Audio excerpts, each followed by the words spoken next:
Hello everybody, back with my second FIFA video of the day. It's George here, and we are going to be taking a look at some gameplay and what's changed in some of the game modes, because there has been quite a few good changes this year, more than there has been in previous years.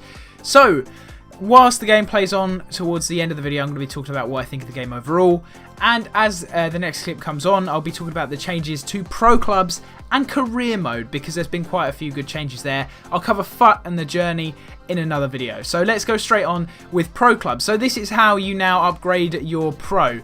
You used to have to do some ridiculous challenges to get the upgrades that you needed, but now you kind of earn skill points and you can choose what you want to upgrade, which is really, really nice.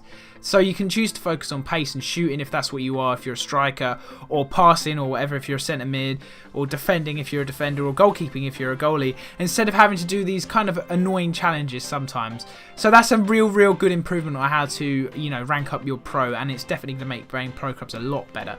Also in Pro Clubs you can now create your own kit and crest. There is a set of base kits based off of real life kits. You can see the Arsenal third kit from or away kit from last season there as a Puma template, and there's some Nike templates and stuff. There's the faded one, which is quite cool, and you can change the colours, and you can also change the badge. You can't change the text on the badge, which kind of sucks, but maybe we'll get that later on in the year or next year.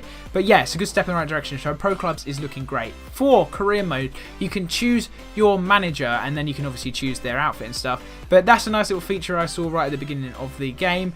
Next up, we've got the finances that you can view during Career Mode. I don't know if you could do this before, but if you couldn't, it's a lot easier to do it. If you could even, it's a lot easier to do it now. You see shirt sales and stuff. You have targets that you can now view. You can see in the top left, it says my name and then my rating. That is like how well you are doing within your job. It's like manager popularity. So yeah, you can see that in the top corner, and you also have these objectives, which are really good to see, and it'll help you know whether you're going to keep your job or not, and it gives you some targets to aim for within the season. So yeah, great changes to Career Mode and some great changes to Pro Clubs. Can't wait to get on those with my mates when it comes out later next week on PlayStation, so I can get on there and start playing Pro Clubs, start doing my Career Mode, start the journey. The journey is fantastic from what I've played so far. I'll do that in another video, as I said. Don't want to spoil it for you guys, but yeah, overall, from what I've played of FIFA 17 so far, from a content aspect rather than a gameplay aspect, because I haven't played too many games as Lucas Perez chests it across the goal line against Spurs there. It's pretty nice, don't you think?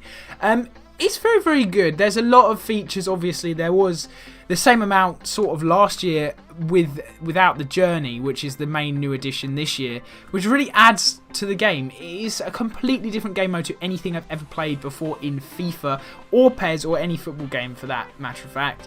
And it is really refreshing. If you don't want to play online and you want to just chill and play a little bit of casual FIFA, as you'll see in my journey video going up later on today, it is really good. And I definitely think that PES are missing out hugely there without the journey, because it is a really good innovative game mode. I hope they change it over the next few years and, you know, change the story and maybe add some new stuff in. I don't know how they're going to do it after this year, but you know, I could see myself playing all the way through it, definitely for sure, at least once, because it's a story that you can really like interact with and stuff. But yeah, overall, Pro Clubs is getting some sick changes, and it has some sick changes. It makes the game better, easier to level up your Pro. Career Mode's got those changes, bringing it up to speed with Football Manager almost. I mean, it's nowhere near as in-depth and stuff, but that is somewhere that's been lacking, the ability to do financial stuff and stuff like that. So it's nice to see that in the game. And overall, FUT is getting some good changes, which I'll talk about in a separate video.